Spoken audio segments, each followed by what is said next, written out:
Hello. Welcome. Thank you very much. Great. Yeah. I think we're good. I'll call the meeting to order. Can I have a mover and seconder for the adoption of the agenda? Moved by Lauren and seconded by Frank Corfield. That the draft agenda presented, no, we don't have any motion. Pardon me, accepting the minutes of the previous meeting. Same moving. So But we need to adopt the agenda. adopt the agenda. That's what I mentioned, adoption of the. Oh, is that what you I did, yeah. Okay, so moved by Lauren Royecker, seconded by Frank Corfield, that the draft agenda presented to the committee and dated the 21st day of May 2025 be adopted as circulated. All in favor?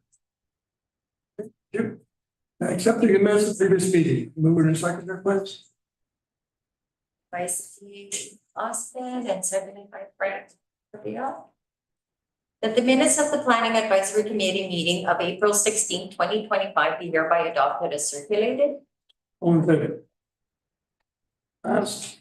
Any business arising from the minutes? Seeing none. Any disclosure of pecuniary interest and general nature thereof? Once again, seeing none. Chair's comments. This is a public meeting to hear comments and questions from any members of the public regarding the planning applications as outlined in the agenda. As required under the Ontario Planning Act, this is a statutory public meeting being held by the Planning Advisory Committee prior to making a recommendation to Council for approval or refusal of the proposed application. The Planning Advisory Committee reviews all comments and submissions received prior to this evening's meeting, as well as those comments received during the course of tonight's meeting.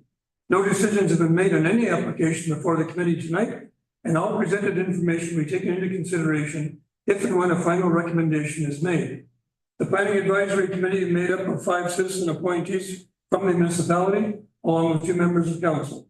The members are as follows. Stephanie, please. Steve Austin. Monica Hawkins. Terry Kelly on council. Greg Curtin, staff representative. Lauren Royecker is on council. Frank Corfield.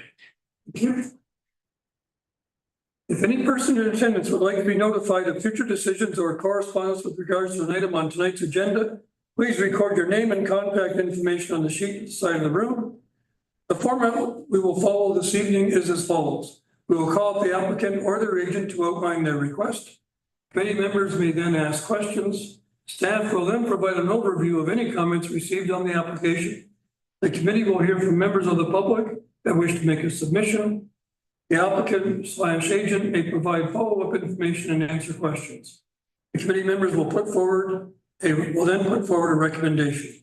We'd ask that all comments please be respectful and related directly to planning matters relevant to the application. Would you please step forward? Have a seat, please.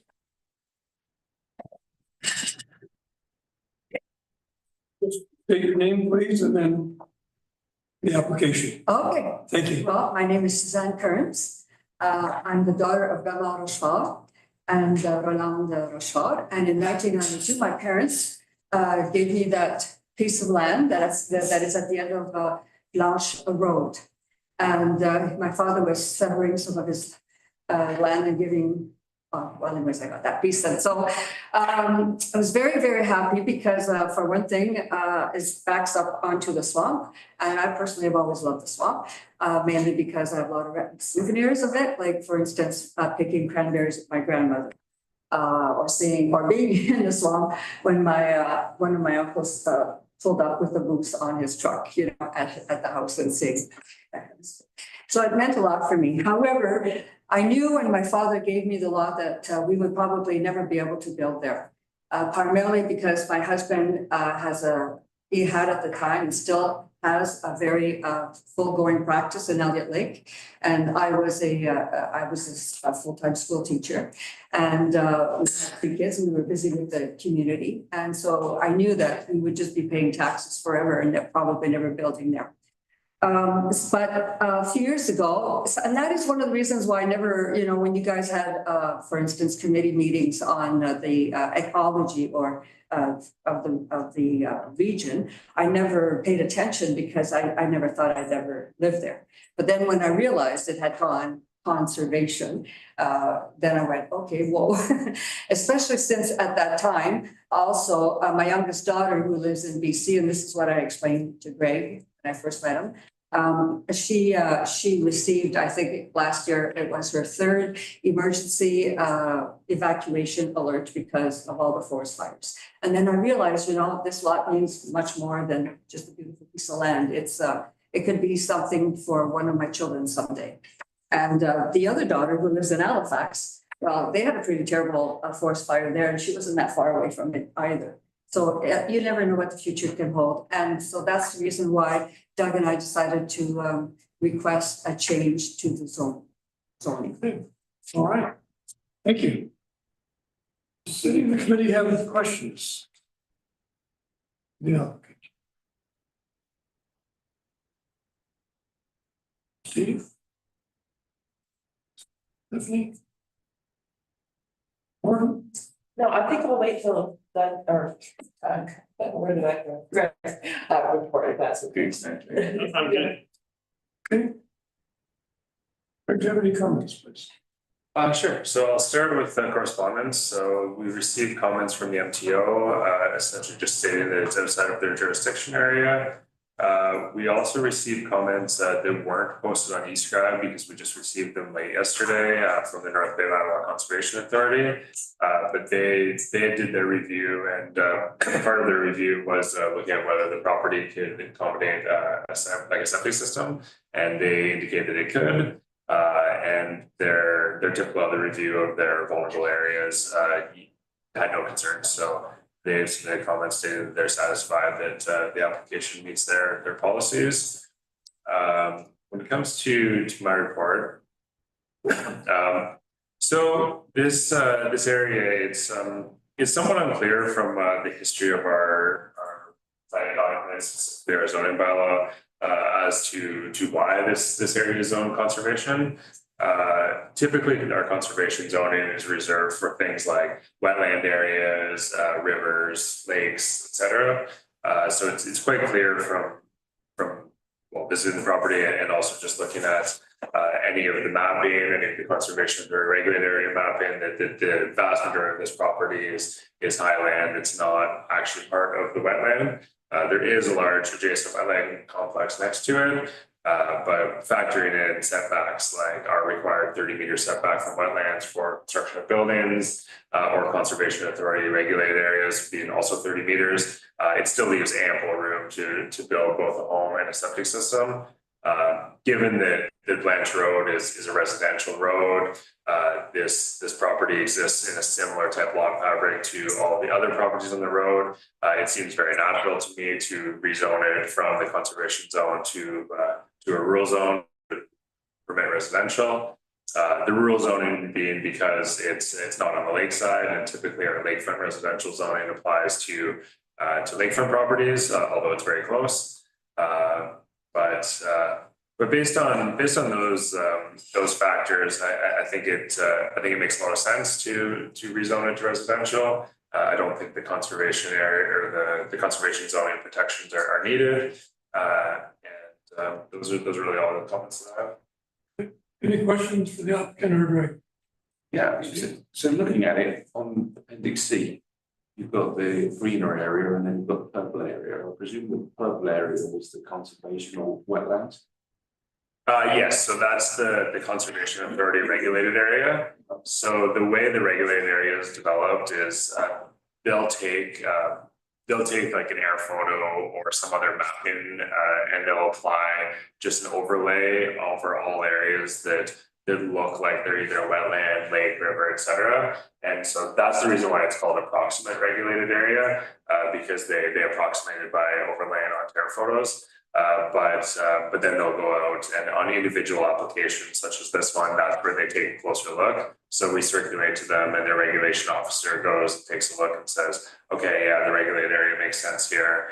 We don't require any additional permits or nothing at this time. Given that the regulated area does cover a portion of the back of the property, if in the future they were ever constructing any structure near the back of the property within the regulated area, then the conservation authority would have to take another look. And we screen that through our building department. So when a building applicant or a building permit application comes in, if there's regulated area present on the site, one of the check marks that our building staff go through is whether or not a DIA permit has been received or waived. That's what I was getting at. Yeah. Obviously, the contours there show that it drops down. Yeah, the contours are a good indication that it's high ground there as well, so there's a clear. Yeah. Yeah. So what you're saying effectively is that you can only develop within the green area. Well, potentially, you could develop within the green area without having to get a screening done by the Conservation Authority. Anything further back, Anything further back you would, likely, I mean, you develop probably within the green area anyways, just because it's more natural location on the property, but yeah. Okay, Good. you're good? Mark? So just a comment, because I don't have a problem with this, but I guess in light of our conversation last time about small lots, right, about acre lots, and this is an existing lot, so this is not something that we're developing, or so it's different than other development of lots, like our official plan is 2 acre lots. This is an acre lot. Yeah. And so I just wanted to make that public that we're not developing a lot. Yeah, you know, it's a great point. Our lots and our lot size minimums, they apply to new lot creation. And even if you go one step further, when we're looking at lots in the Astral Bay area in Big Constantine, we went through an update to our water quality study for the lake in 2020. And this portion of the lake is at capacity for new development. But I think it's important to note that although this land was not zoned for residential, we did factor all vacant lots, regardless of zoning, into that calculation for pressure on the lake. So this has been captured under the 2020 lake assessment that we did. And then one more. Sure, okay. Because probably last year, we talked about cutouts, right? Having like, I think it was over on Derlin Road where we had a property and then there was a cutout on the one side, and that became the land that was disputed where they wanted to put a driveway in. So I guess I'm looking at this little cutout beside, and what would be done with that, because that looks like high land that is less than an acre, but it's not an existing lot. It's part of the bigger property. Right? So not really, so still not, I'm okay with what's going on here. I just want to sort of. Yeah, so you're correct. It is part of the bigger property. So what we're talking about here is the part immediately to the right of the lot that's highlighted. So that does look like it, you know, may fit a lot. However, it's not a lot, and it is connected to the larger piece that includes basically all of the wetland complex and goes all the way up to Astorville Road. You know, there's no way to know what could be applied for in the future. Potentially someone could look at lot creation there. Our current policies would prevent that because it doesn't have the required setback required for a new septic system. But I mean, we'll review any future applications in the context of whatever policies are in place at the time that it's applied for. Any other questions? No, that's good. Okay. Frank, you're good? Thank you. Stephanie, you're okay? Steve? We have a mover and seconder. Right, Frank Portillo, seconded by Lauren. 3 acre.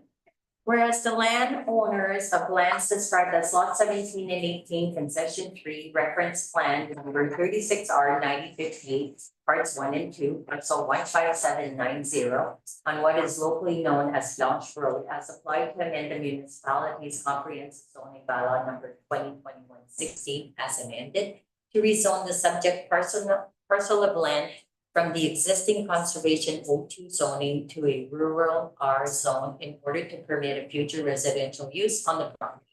And whereas the application is consistent with the provincial planning statement 2024, and whereas the application is in conformity with the policies contained within the official plan for the municipality, therefore be it resolved that the application for a zoning bylaw amendment be recommended for approval. All in favor? Thank you very much. And next steps. Sure, so being a zoning bylaw amendment, the planning advisory committee is an advisory body to council for these types of applications. So this application will actually go to council for a final decision next Tuesday. So their meeting is on May 27th. And then following a decision by council, it'll go through the typical process where there's an appeal period and then decision becomes final after a series of time. But you'll get correspondence from our office with a copy of the decision and all of that information. Thank you very much. Okay, thank you very much for coming on. Thank you. It was worth the 4-hour drive. Be safe going back. So any correspondence or information? And I would see, Okay. Open camera is required. Have mover and seconder for adjournment, please. okay, moved by Steve Austin and seconded by designated, thank you. That the planning advisory committee meeting adjourns at 5:16 p.m. And all in favor? Thank you very much for coming out. Yeah.